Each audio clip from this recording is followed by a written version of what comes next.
오늘 말씀에 도움을 준 책이 있습니다. 그것은 규장에서 출판한 마크 배터슨 목사의 나의 인생 설계도입니다. 지난주일 청년회 헌신예배 시에 어느 여전도회에서 하나의 소중한 사업을 하나 하셨죠. 청년들에게 25권의 책을, 서로 다른 책을 다 선물하셨는데 그 중에 추천도서 중에 하나가 바로 이 책입니다. 나의 인생 설계도. 꼭 읽어보시길 바라고요. 전제하고 들어가는 말은 바로 이것입니다. 나와 똑같은 사람은 없다는 것입니다. 또 앞으로도 없을 겁니다. 똑같아지기를 바라는 그것은 불행입니다. 나는 다른 사람하고 똑같아질 수는 없습니다. 사람은 46개의 유전자 염색체를 갖고 있습니다. 그 중에 절반 23개는 아버지로부터, 또 반 23개는 어머니로부터 받았습니다. 받으면서 그 배열이 서로 많은 조합의 경우의 수로 인해서 만들어지는 배열로 사람이 만들어지는데 그 경우의 수가 무려 100조분의 1입니다. 100조분의 1. 지금 지구의 인구가 75억 명입니다. 75억 명인데 75억의 13,000배가 100조입니다. 그러니까 지구가 13,000개가 있고 그 지구마다 75억 명의 인구가 있을 때 그 중에 한 사람이 나다라는 거예요. 그러니까 나와 똑같은 사람은 이 세상의 우주에 존재할 수가 없다는 거예요. 그런데 나를 찾지 못한다면 불행하고 안타까운 일이 아닐 수가 없습니다. 우리 손가락에 지문을 갖고 있듯이 이 책의 저자는 영혼에 지문이 있다고 표현한 바 있습니다. 영혼에도 지문이 있다. 똑같은 영혼이 없다는 거죠. 이것은 하나님께서 각 사람을 지으시고 이 땅에 보내실 때에 각각의 사람들과 1대1의 네트워크가 만들어져서 한 사람 한 사람이 하나밖에 없는 한 사람으로서 하나님께서 이 땅에 보내셨고 계획하셨고 인도하시고 또 복을 주신다라는 사실입니다. 그럼에도 이 세상에 살면서 자기 자신에 대하여 잘 알고 있는 사람은 거의 없습니다. 내가 나를 얼마나 알고 있는가? 정말 많이 알고 계십니까? 그러면 내일 일어날 일 말해보시죠. 집에 가다가 만날 사람이 누군지 알고 계십니까? 과연 내가 살아가는 삶의 자리에서 나는 얼마나 나를 알고 있는가? 하나님이 지어주신 하나밖에 없는 나를 찾지 못한다. 그것은 불행 중에 불행입니다. 그래서 오늘 그 말씀을 드리는 거예요. 다윗은 이렇게 하나님을 찬양했습니다. 시편 139편에 내 형질이 이루어지기 전에, 곧 내가 이 세상에 육신으로 태어나기 전에 주의 눈이 보셨으며 나를 위하여 정한 날이 하루도 되기 전에, 바로 내일 앞을 모르는데 하루도 되기 전에 주의 책에 다 기록이 되었나이다. 결국 내가 찾아야 할 나는 하나님 안에 있다는 거예요. 고백해 봅시다. 나는 하나님 안에 있다. 거기서 비로소 나를 찾을 수 있는 거예요. 사도 바울은 이렇게 성도들에게 말씀을 전했습니다. 에베소서 2장 10절이죠. 우리는 그가 만드신 바라, 주님이 만드신 바라, 그리스도 예수 안에서 선한 일을 위하여 지으심을 받은 자니. 분명히 나라고 하는 존재가 이 땅에 만들어질 때는 예수 그리스도 안에서 선한 일을 위하여라고 하는 목적을 갖고 태어난다는 것입니다. 그냥 던져진 존재가 아니고 어쩌다가 아메바가 어쩌다가 개구리가 되고 원숭이가 돼서 어쩌다가 그렇게 이성이 발달을 하고, 그게 아니라 이 말입니다. 하나님이 목적하신 바가 우리 각인에게 있다 이 말씀입니다. 키르케고르가 이렇게 말했습니다. 가장 심각한 형태의 절망은 자기 아닌 또 다른 누군가가 되기로 선택하는 것이다. 나는 저 링컨과 같이 됐으면 좋겠다. 나는 저 워싱턴과 같이 됐으면 좋겠다. 나는 루즈벨트와 같이 됐으면 좋겠다. 제가 아는 목사님 중에 하나가 최 루턴 목사님입니다.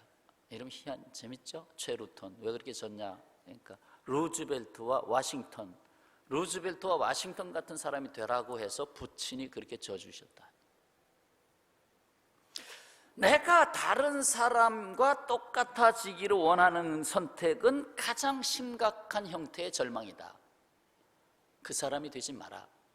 너는 너다. 왜 내가 저 사람과 같을 수가 없는가 하지 마라. 너는 너다.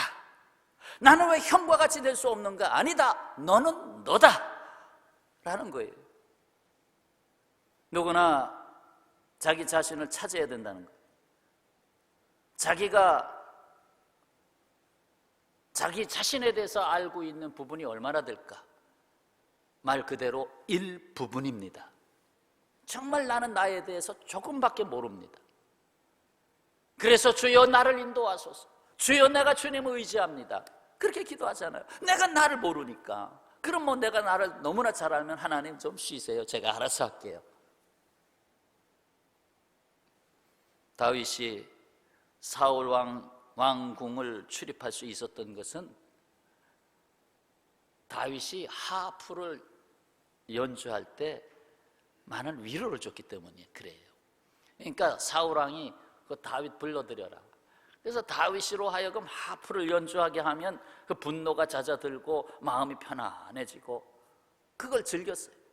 그래서 다윗이 사울 궁에 자주 출입하게 됐고, 그러다가 사울 왕의 아들 요나단과 친구가 되고, 그쯤에 다윗은 생각했을지 모르죠. 내가 아무래도 왕궁에 하프 연주자로 하나님이 쓰실라나 보다. 나의 인생은 하프 연주가 전공인 것 같다. 그렇게 생각할 수도 있었겠죠. 그러나 그게 아니었잖아요. 오늘의 상황 속에서는 내가 하프 연주자로서 하지만 하나님은 그에게 목적한 바가 있단 말이죠. 얘야, 네가 바로 이 왕궁의 왕으로 설 사람이다 라는 거잖아요. 다윗이 자기에게 구별된 하나님의 계획이 있었다는 것은 훗날에 알게 된 것입니다. 그러니까 자기 자신도 몰랐던 거지. 그렇습니다. 종종 내가 이해할 수 없는 오늘 속에 미래가 준비되고 있어요. 오늘 왜 이런 일이 일어났을까? 오늘은 왜 이 사람과 내가 만났어야 했을까? 오늘은 내가 왜 사업에 실패를 경험했어야 했을까? 하는 어떠한 경우에 있어서라도 그 오늘은 미래를 준비하고 있다는 것입니다. 나치 독일이 네덜란드를 점령했던 당시 유대인들을 숨겨줬다는 죄명으로 강제 수용소에 수감된 여인이 있었습니다. 바로 코리텐 붐 여사라는 분인데 기적적으로 수용소에서 살아남은 분이 됐죠. 전후에 그는 세계 곳곳을 다니며 강연을 하게 됐고, 그 강연하는 중에 그가 즐겨 사용한 것이 하나 있었는데 바로 수를 놓은 자수 작품이었습니다. 자수. 뭐 여성들은 한두 번씩 해본 거 아닙니까? 학교에서 실습 삼아, 숙제 삼아. 그 자수를 이렇게 밑에 그 강연 테이블 밑에 놓아놨던 걸 꺼내가지고 이렇게 보여줍니다. 보여주는데 뒷면을 보여줘요. 뒷면을 보여주면서 뭐라고 하느냐? 우리 사람들은 자신의 인생에 대해서 이런 관점으로 봅니다. 바로 자수 뒷면을 보고 있습니다. 자수 뒷면은 바늘이 들어갔다가 다시 나오잖아요. 그러니까 뒤에 조그만 점들만 촉촉촉촉 생기지 뭐 거긴 아름다움이라는 게 없잖아요. 오히려 지저분하지요. 바로 우리의 인생을 이렇게 미완성된 것 같고, 이렇게 뭔가 부족한 것 같고 아닌 것 같고, 왜 내 인생이 이러냐고 말할 수밖에 없죠. 형상이 안 나타납니다. 그러나 다시 보여줍니다. 그 자수를 확 뒤집어가지고 전면을 보여줄 때에는 거기에는 아름다운 작품이 만들어져 있는 거예요. 그렇습니다. 관점을 얘기합니다. 사람들은 자신의 인생에 대해서 뒷면을 보고 얘기한다. 왜 나는 이런 질병이 있을까? 왜 나는 지금 이렇게 살아가고 있을까? 하며 자꾸 왜를 묻게 되는 뒷면이 있어요. 그런데 하나님은 우리에게 전면을 만들고 계셔요. 그 순간에 뒷면이, 그런데 그 전면을 만들고 있는데 그 전면은 하나님의 관점입니다.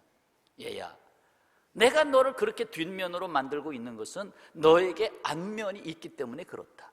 그 앞면을 너는 지금 보지 못하고 있지만 그 앞면을 내가 만들고 있다. 그게 하나님의 관점이다 라고 한 거예요.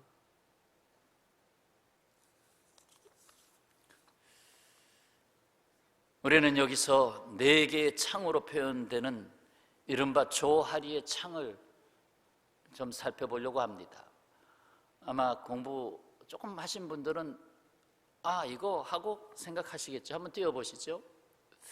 이 조하리의 창, 1950년대 조셉과 하리가 심리학자로서 하나의 발표된 하나의 원리예요. 근데 저게 맞아요. 그래서 지금도 많이 이용되고 있는데 또 평가의 자료로서 사용되고 있습니다. 첫 번째 영역, 분홍색 첫 번째 영역은 공개된 영역입니다. 바로 오픈 에어리아, 열려있다 이 말이죠. 열려있다. 내가 나를 알고 있는 것을 다른 사람들이 볼 때 그걸 똑같이 공유하고 있다. 함께 알고 있다. 그래서 한봉이 목사님, 나는 목사라는 걸 내가 알고 있죠. 근데 교인들도 다 한봉이는 목사다라는 걸 알고 있다. 그러면 그게 공개된 영역이라는 거죠. 그래서 정보가 서로 공유되는, 누구를 서로 안다라고 하는 것은 바로 이것이죠. 내가 알고 있는 부분을 상대방이 알 때에 비로소 소통이라는 게 일어나게 되지요. 공개된 영역. 그런데 여기에 머물 수가 없습니다. 그래서 두 번째 숨겨진 영역, 아래쪽으로 내려가서 회색 바탕에 숨겨진 영역, 히든 에어리아. 이것은 나는 알고 있지만, 나는 나에 대해서 알고 있지만 남들은, 내 주변에 있는 사람들은, 심지어 내 배우자도 나를 알지 못한다. 나에 대해서 알지 못하는 부분이 있다. 숨겨져 있다. 히든 에어리아. 숨겨져 있다. 감춰져 있다. 예를 들면 이런 것들이죠. 나의 약점, 나의 인생의 비밀. 사실 내가 부모님과 같이 살고 있지만 나의 친부모가 아니고 나는 양자다. 이거 굳이 밝히려고 하지 않을 거 아닙니까? 그러니까 숨겨진 비밀이죠. 그러나 본인은 나는 이 집의 양자다. 그것이 자신의 생애에 끼쳐지는 영향력이 있어요. 그래서 그런 어떤 스타일이 나타나는 거죠. 그러나 다른 사람은 왜 저 사람이 저럴까? 이걸 모르는 거죠. 이것이 이제 숨겨진 영역이라. 나는 알고 있지만 나에 대해서 다른 사람이 나를 모르는 부분이 있다. 그래서 내가 스스로 나를 감추려고 하는 부분이 있어요. 그렇기 때문에 그것을 예절이라든지 혹은 절제된 행동으로서 표현하다 보니까 이렇게 위장되죠. 위장된 자아가 나타나죠. 사실적인 자아가 나타나는 게 아니라. 자, 세 번째 창은 다시 오른쪽 위로 올라가셔서 맹목의 영역, 맹목의 영역. 브라인드 에어리아. 그러니까 다시 말해서 장님이죠. 맹인의 맹자. 내가 눈을 뜨고 있지만 나는 나에 대해서 모르고 있는 부분이 있다는 거예요. 나는 모르겠다. 그런데 다른 사람이 나를 볼 때는 알고 있는 거예요. 이 사람은 성격이 이렇고, 이 사람은 어떤 일에 대해서 이렇게 처리할 줄 알고, 이 사람을 가만히 보니까 이러한 장래성이 보이고 이런 잠재력이 보이고, 그런데 자기 자신에 대해서는 자기가 모르는 거예요. 그래서 흔히 이런 말을 들을 수 있죠. 너는 왜 그렇게 하니? 너는 왜 네 자신에 대해서 모르냐 그렇게? 라는 말을 들을 수가 있죠.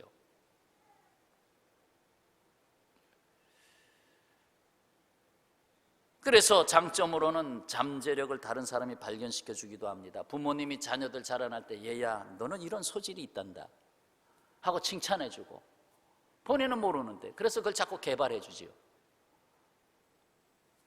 태어날 때 목소리가 엄청나게 컸어. 얘는 성악가가 돼야 될 사람이다. 그걸 이제 개발시켜 줬단 말이죠. 근데 반대로 맹목의 영역, 여기에서 다른 사람은 그 사람에 대해서 보고 있는 부분이 있는데 그 사람은 자신에 대해서 그 점을 보질 못해요. 흔히 답답한 거죠. 뭔가를 충고를 해주고 싶고 조언을 해주고 싶어요. 솔직하게 말해주고 싶어요. 이것만 좀 고쳤으면 당신은 아주 최고의 사람이 될 만하다. 가르쳐주고 싶어. 근데 못 가르쳐줍니다.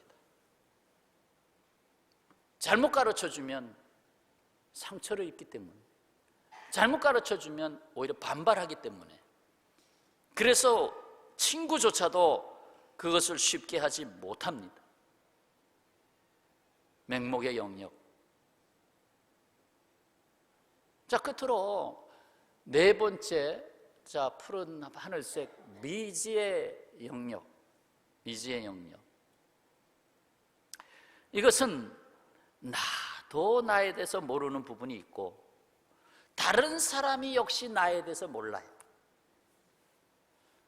그냥 미개척지죠, 쉽게 말해서. 알려지지 않은 에어리아, unknown 에어리아. 나도 모르고 남도 모르는 내가 있다. 사실상 매우 중요한 부분입니다. 사실 이 부분이 가장 적었으면 좋겠죠. 그리고 1번 영역이 가장 컸으면 좋겠죠. 그러면 소통이 아주 원활하니까. 근데 역으로 표현해서 4번 영역이 없으면 큰일 납니다. 4번 영역은 결국 사람이 아는 부분이 아니잖아요. 나도 모르고 나와 관계된 사람도 모르면 누가 한다는 겁니까? 결국 하나님이 아시는 거 아니에요. 하나님만 아는 부분이에요. 저 미지의 영역은 하나님만 아시는 부분이에요. 다윗, 너 목동으로 살 사람이 아니야. 너 하프 연주자로 살 사람이 아니야. 아무도 몰랐어요. 그는 왕이 됐어요. 그게 미지의 영역에서 나온 거예요. 왕이 됐어요.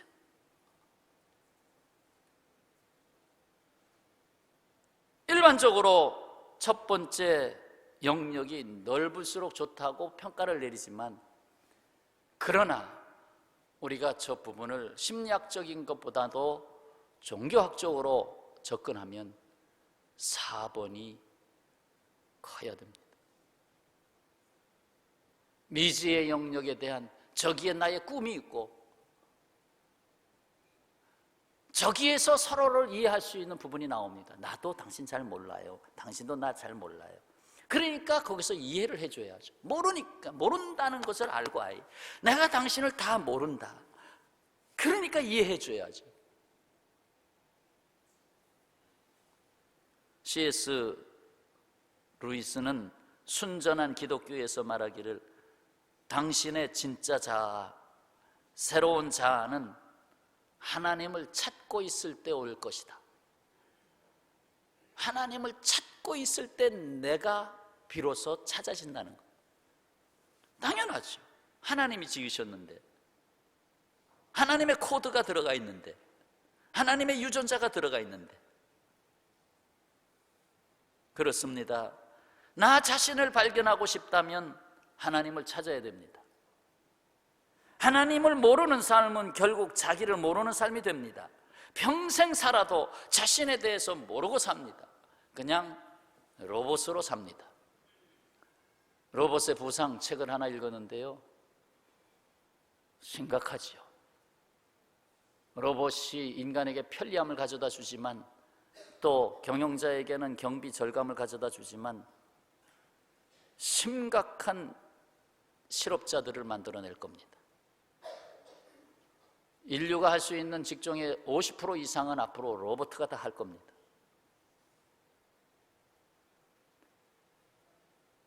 그런데 가만히 보니 내가 지금 로봇가 되고 있는 거예요.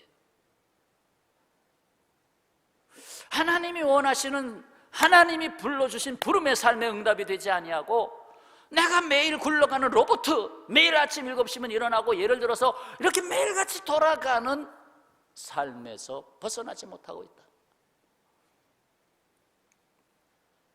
많은 사람들이 공개적인 영역 1번 영역과 숨겨진 영역 2번 영역에 일생의 대부분의 에너지를 소비한다는 겁니다.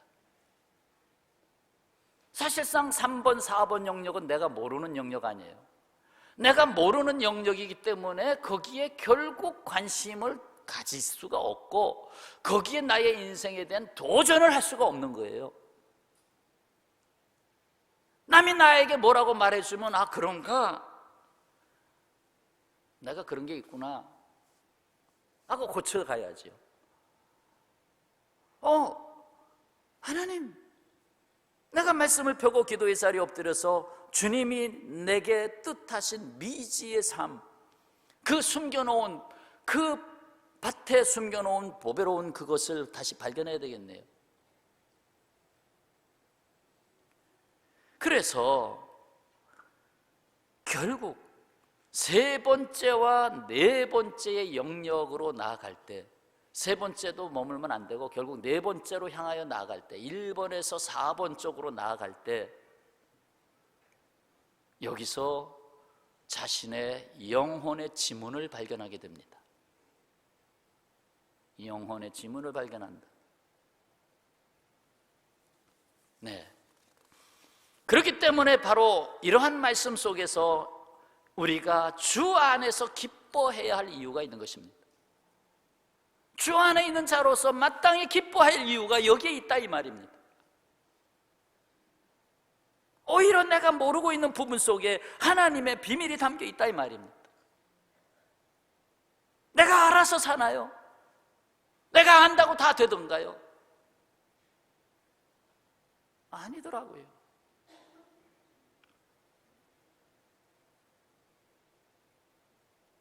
제가 알아서 컴퓨터 박사가 된 게 아니고요, 자꾸 고장 나니까 자꾸 새로운 지식을 찾다 보니까 점점 더 알아가게 되니까 그렇게 된 거예요.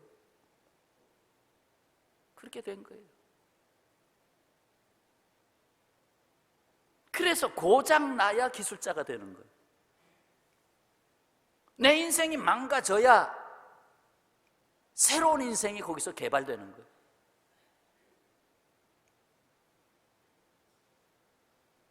내가 알지 못하고 있는 나의 영역에 대하여 하나님은 알고 계시고 그것을 위해 사랑의 하나님은 나의 인생이 닿을 때까지 이끄시고 계시는 겁니다.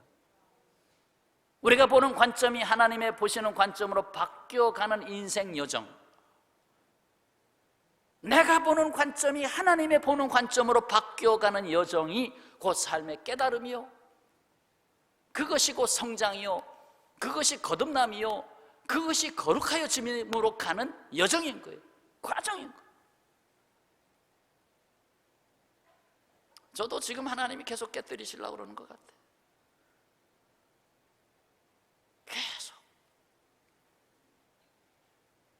마지막에 깨지는 것은 이제 육신이 깨지면서 죽음으로 가는 거죠. 마지막 깨지면 마지막 남은 껍데기 육신을 깨뜨림으로 천국 가는 거죠.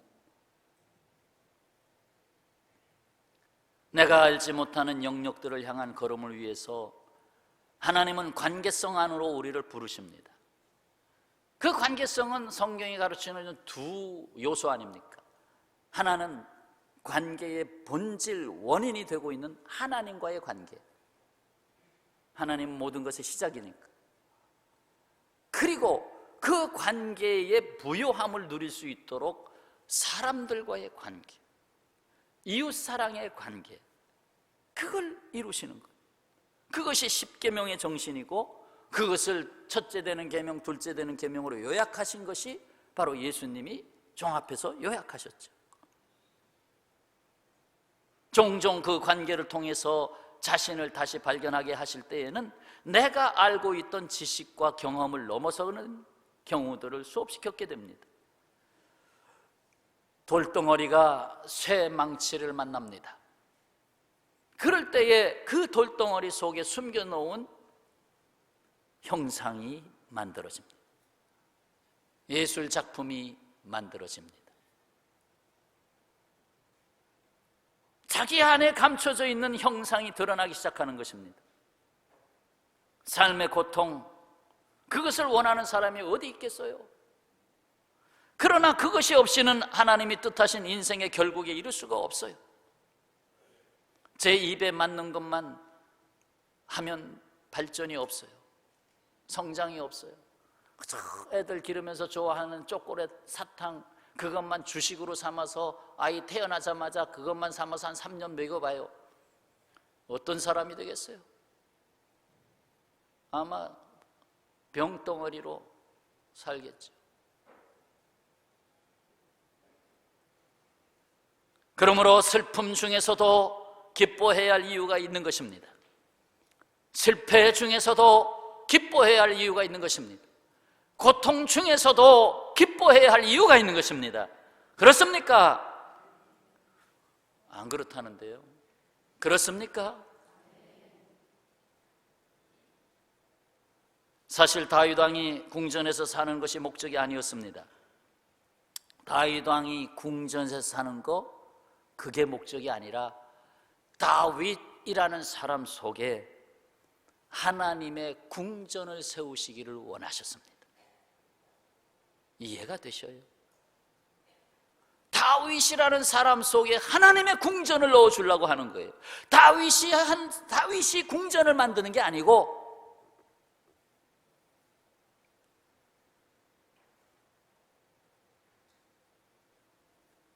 인생의 고통을 통해서 수없이 깨져야만 될 수 있었어요. 다윗의 생애도 고난의 생애였어요. 그래서 그가 깨지면서 하나님의 궁전이 그의 삶 속에 들어가는 거예요. 정욕의 궁전이 깨지고, 분노의 궁전이 깨지고, 교만의 궁전이 깨지고, 거기에 하나님의 궁전이 세워진 것입니다. 죽은 나사로를 향하여 주님은 명하십니다. 나사로야, 나오라. 조금 있다가 다시 사람들에게 말합니다. 풀어놓아 다니게 하라. 주님은 우리에게 말씀하십니다. 얘야, 너에게서 나오라. 왜 너는 너를 꽁꽁 잡아매고 있느냐? 너에게서 나오라. 너를 풀어놓아라. 왜 너는 제1영역 거기 안에 머물고 있느냐? 나와라. 나왔는데요, 아니야. 너는 아직도 숨겨진 영역 안에 있고 조금 더 나가봐라. 맹목의 영역 안에 머물러 있다. 나와라. 성인은 206개의 뼈를 가지고 있습니다. 그 뼈들은 부서지고 다시 재생되는 과정을 계속합니다. 피도 그렇잖아요. 피도 계속 피가 죽고 새 피가 만들어지는 거 알고 계시죠? 하나님이 만드신 몸이에요. 그래서 용골세포는 뼈를 부숴버리고 조골세포는 뼈를 새로 만듭니다. 뼈가 부서지고 난 다음에 더 강해지는 것처럼 인간도 그 영혼이 부서지면서 더 강해지는 거예요. 그래서 비로소 다시 기뻐할 수 있는 것입니다. 시편 51편 8절이 그것을 말씀하고 있습니다. 내게 즐겁고 기쁜 소리를 들려주시사 주께서 꺾으신 뼈들로 즐거워하게 하소서. 주께서 꺾으신 뼈라는 말로 표현했어요. 그래서 즐거워하게 하소서. 오늘 빌립보서에서 이렇게 말씀합니다. 나의 형제들아, 주 안에서 기뻐하라. 너희에게 같은 말 쓰는 것이 내게는 수고로움이 없고 너희에게는 안전하니라. 내가 이 말을 다시 반복해서 하고 싶구나. 기뻐해라. 주 안에서. 주 안에서 기뻐하라. 4장 4절 다 같이 읽어보세요. 주 안에서 항상 기뻐하라. 내가 다시 말하노니 기뻐하라. 아멘. 어디서? 주 안에서. 그 제4 영역 안에 있는 너 자신 아직 찾지 못했다. 그러니 주 안에서 기뻐해라. 예수께서 말씀하십니다. 요한복음 15장 내가 이것을 너희에게 이름은 내 기쁨이 너희 안에 있어 너희 기쁨을 충만하게 하려 함이라 하고 제자들에게 마지막 목요일 밤에 남긴 내 말씀입니다. 내 기쁨이 너희 안에 있다. 그리고 마지막 기도 요한복음 17장 예수님의 제사장적 기도 요한복음 17장 전체가 기도죠. 그 중에 13절 지금 내가 아버지께로 가오니 내가 세상에서 이 말을 하고 없는 것은 그들로 내 기쁨을 그들 안에서 충만히 가지게 하려 함이니이다. 그들로 내 기쁨을 그들 안에서 충만히 가지게 하려 함이니이다. 우리는 주 안에서 언제나 다시 즐거워할 수 있습니다. 그러기 위해서 내가 부서지는 것입니다. 실제로 내가 부서지는 것만큼 하나님은 나에게 기뻐할 수 있는 것들로 채우십니다. 그렇게 사도 바울은 그리스도 안에서 우리에게 이렇게 전하지 않았습니까? 참으로 늘 위로가 되는 귀한 말씀 고린도후서 6장 10절 근심하는 자 같으나 항상 기뻐하고 가난한 자 같으나 많은 사람을 부유하게 하고 아무것도 없는 자 같으나 모든 것을 가진 자로다. 아멘. 근심하는 자 같은 근심하죠. 어떻게 하면 자녀를 하나님이 원하신 자녀로 양육할까? 어떻게 하면 이 사업을 하나님이 기뻐하시는 사업으로 만들어갈까? 어떻게 하면 교회가 더욱 교회되게 할까? 왜 근심 안 하겠어요? 그냥 흐흐흐 하고 웃고만 있어요. 웃는 것은 감정의 표현이지만 진정한 기쁨은 영적인 표현이. 근심하는 자 같으나 항상 기뻐하고. 19세기 아일랜드의 작가 오스카 와일드는 마지막 수수께끼는 자신이다. 마지막 수수께끼는 나 자신이다. 수수께끼를 내어주신 분은 나의 하나님이십니다. 내 인생이라는 수수께끼, 그걸 내어주신 분이 하나님이시다. 그리고 그 수수께끼를 풀어주시려고 오신 분이 예수 그리스도시다. 그리고 그 수수께끼를 푸는 이와 함께 하나님의 거룩한 궁전을 짓고 계신 분이 성령님이시다. 그렇다면 하나님이 찾으시는 나를 어떻게 발견할 수 있습니까? 이는 우리가 하나님 앞에서 벗겨지지 않고서는 자신을 바르게 찾아낼 수 없어요. 목사님 왜 자꾸 자기를 깨뜨리라고 그러고 자기를 부인하라고 자꾸 그럽니까? 뭐 제 말입니까? 성경이 말씀하고 있는 건 누구든지 나를 따라오려거든 자기를 부인하고 제 십자가를 지고 나를 따르라. 그래서 내가 하나님 안에서 미지의 영역이 더욱더 열리기 위해서 예배하는 자의 자리에 있어야 합니다. 여호와 하나님을 찬양하고 하나님을 만나는 자리에 계속 있어야 된다 이거예요. 한 번 예배로 시들시들하면 또 한 번 예배 드리고, 그것도 모자라면 더욱더 주님 앞에 큐티의 시간 갖고, 한 생명이 이 사회의 직장인이 되기 위해서 20년 가까이 공부를 하면서 그렇게 교육비 1억, 2억, 3억을 들여서까지 교육을 시키면서 하나님 안에 있는 나를 발견하는 일에 내가 소홀히 한다면 참 아이러니한 것이죠. 나는 누구인가를 찾지 못하고 방황하고 있습니다. 그러므로 하나님의 말씀을 펴고 그 거울에 자신을 비춰봐야 됩니다. 기도의 자리에 자신을 더욱더 내려놓고 맡겨야 됩니다.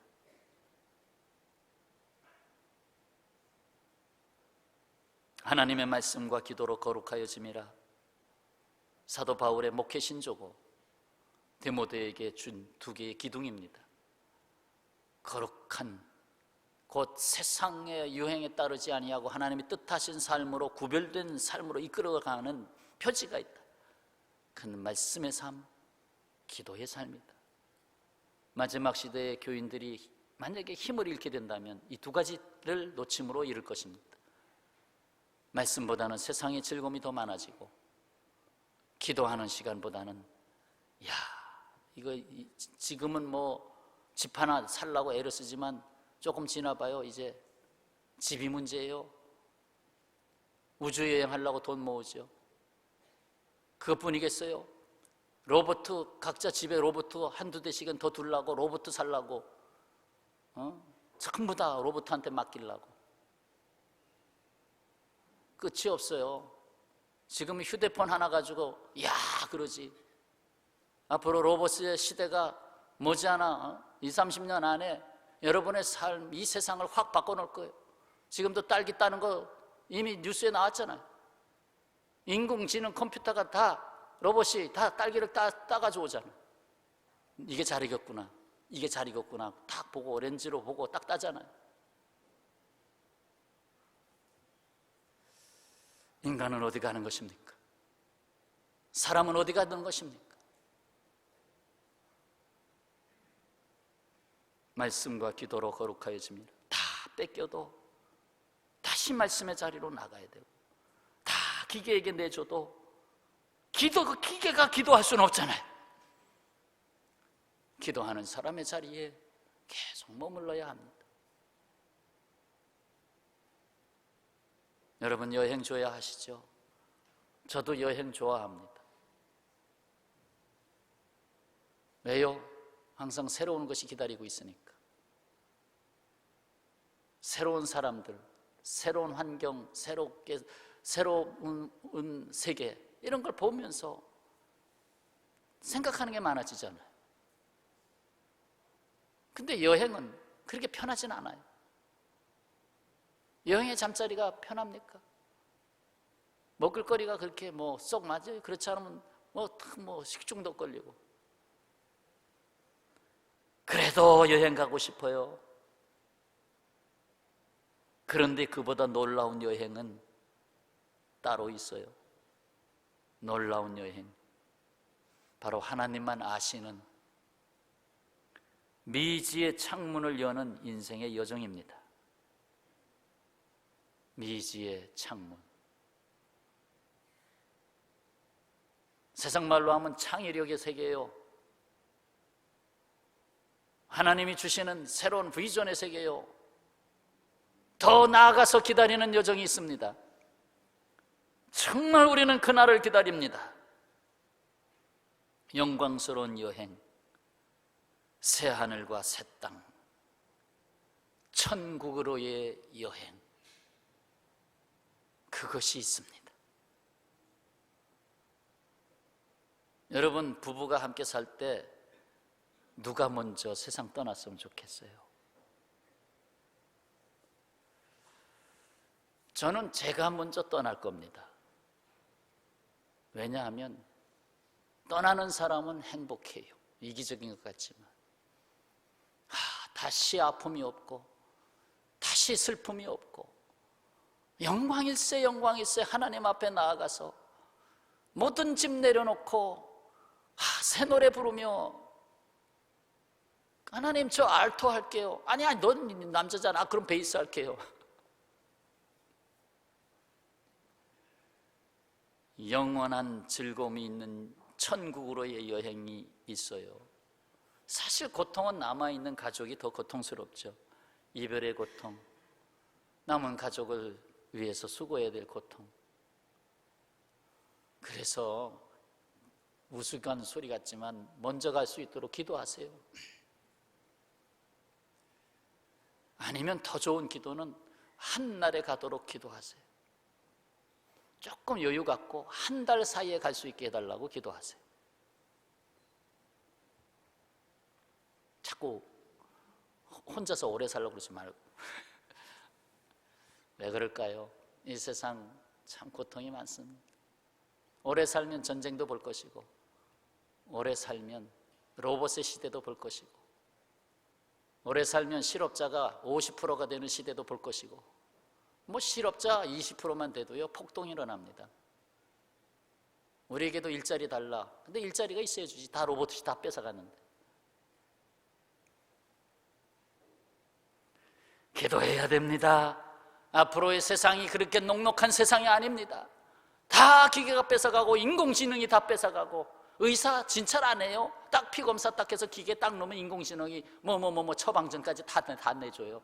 앞으로 의사요, 의학대학 나올 필요 없어요. 고등학교만 나와도 돼요. 앞으로 선진국에 가장 실업자가 많이 나오는 계층이 대학 졸업생이라는 거예요. 선진국에서 대학 졸업자가 갈 곳이 없다. 전부 로봇가 하기 때문에 갈 곳이 없다는 거예요. 아주 최고 전문 지식이 아닌 이상은 갈 곳이 없다. 그게 로봇에 대한 책들에서 나오는 이야기들입니다. 저도 앞으로 될 세계가 모르니까 그런 책을 읽으면서 예측을 해보잖아요. 미지의 세계, 앞으로의 세계가 어떻게 될 것인가. 그래서 우리에게 영원한 기쁨, 오직 주 안에서의 영원한 기쁨 외에는 찾을 수가 없는 거예요. 주 안에서 기뻐하라. 다시 기쁨을 얘기할 수밖에 없는 이유는 주님이 우리 앞에 있기 때문에 그렇습니다. 그날의 영원한 기쁨에 저와 여러분 함께 참여할 수 있기를 주님의 이름으로 축원합니다.